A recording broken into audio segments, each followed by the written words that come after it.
Assalamualaikum warahmatullahi wabarakatuh. Salam budi luhur.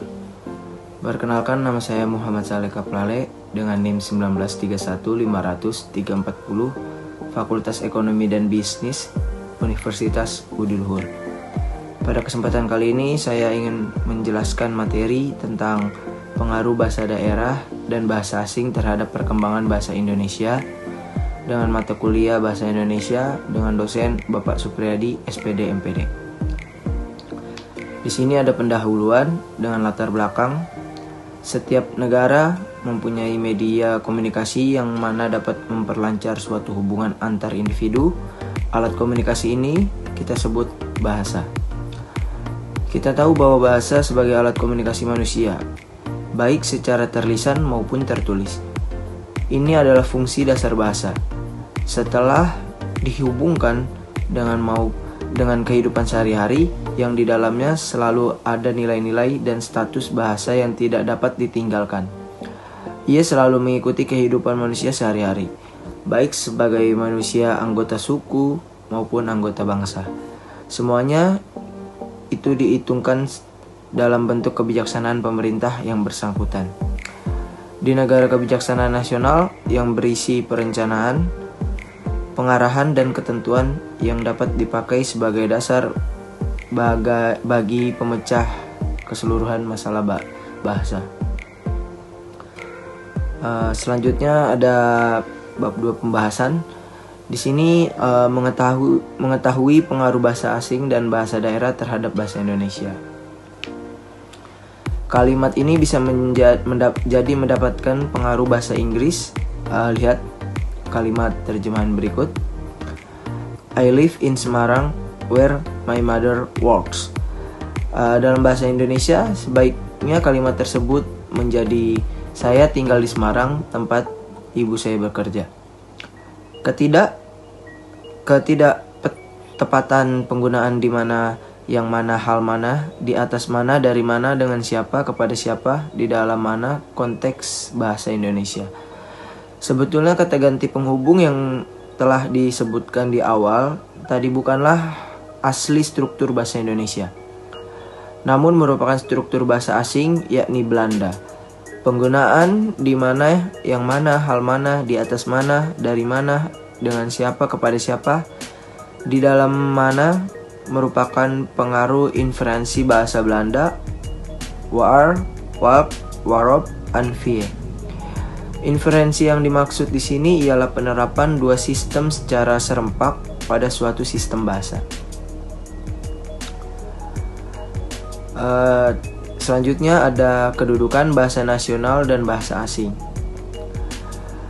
Biasanya bahasa yang sering dipelajari anak setelah bahasa ibunya pasti digunakan dalam lingkungan masyarakat sekitar. Sedangkan bahasa asing adalah bahasa negara lain yang tidak digunakan secara umum dalam interaksi sosial. Kedudukan bahasa asing di Indonesia tersebut mengakibatkan jarang digunakannya bahasa asing dalam interaksi sosial di lingkungan anak. Hal tersebut menjadi tantangan tersendiri bagi lembaga pendidikan anak usia dini atau PAUD yang menggunakan bahasa pengantar, contohnya bahasa Inggris, karena perolehan bahasa asing bagi anak berbanding lurus dengan volume, frekuensi, dan penggunaannya dalam kehidupan sehari-hari. Pelaksanaan program pembelajaran dengan pengantar tersebut mendapat berbagai kendala, mengingat kedudukan bahasa asing di Indonesia artinya bahasa asing hanya menjadi bahasa pada kalangan tertentu, tidak digunakan oleh masyarakat umum seperti jika kedudukannya sebagai bahasa kedua atau bahasa ibu. Selanjutnya ada cara menggunakan bahasa Indonesia dan bahasa daerah dengan baik dan benar, serta bermanfaat bagi kegiatan bisnis. Menurut Anton M. Mulyono dalam majalah Pembinaan Bahasa Indonesia tahun 1980, berbahasa Indonesia dengan baik dan benar dapat diartikan pemakaian ragam bahasa yang serasi dengan sasarannya, yang di samping itu mengikuti kaidah bahasa yang betul. Ungkapan bahasa Indonesia yang baik dan benar sebaliknya mengacu ke ragam bahasa. Ungkapan bahasa Indonesia yang baik dan benar sebaliknya mengacu ke ragam bahasa yang sekaligus memenuhi persyaratan kebaikan dan kebenaran. Salah satu caranya dalam menggunakan bahasa Indonesia dan bahasa daerah dengan baik dan benar yaitu memperhatikan ejaannya dan cara pengucapan yang baik dan benar, tidak mencampur adukan antara bahasa Indonesia dan bahasa daerah. Dan menggunakan bahasa daerah atau bahasa Indonesia serta kita juga harus tahu kepada siapakah kita berbicara. Nah, selanjutnya ada kesimpulan. Bahasa asing adalah bahasa negara lain yang tidak digunakan secara umum dalam interaksi sosial. Tidak aneh lagi, bahkan sekarang bahasa asing hampir menjadi budaya yang berada di masyarakat Indonesia. Tetapi seiring berkembangnya zaman, pada bahasa asing menjadi sebuah tuntutan dalam era globalisasi yang seperti sekarang ini, tidak terlepas dari fungsinya sebagai alat penghubung antar bangsa, sebagai alat pemanfaatan di sebuah fungsinya sebagai penghubung antar bangsa, sebagai alat pemanfaatan di dunia ilmu, pengetahuan dan teknologi, serta mengembangkan bahasa Indonesia menjadi bahasa modern. Bahasa asing seperti dampak positif bagi penggunaannya.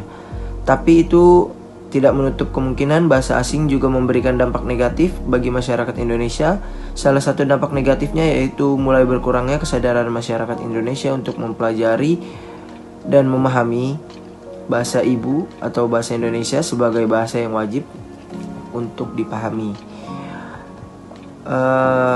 Saran saya agar masyarakat Indonesia bisa memperkenalkan bahasa Indonesia ke kancah internasional sehingga dapat dikenal oleh dunia. Dan saran saya lagi adalah agar para masyarakat bisa memperkenalkan bahasa daerah mereka masing-masing kepada anak dan cucu nanti, supaya bahasa daerah tidak hilang begitu saja dimakan oleh waktu. Terima kasih. Sekian dari saya. Wassalamualaikum warahmatullahi wabarakatuh. Salam budi luhur.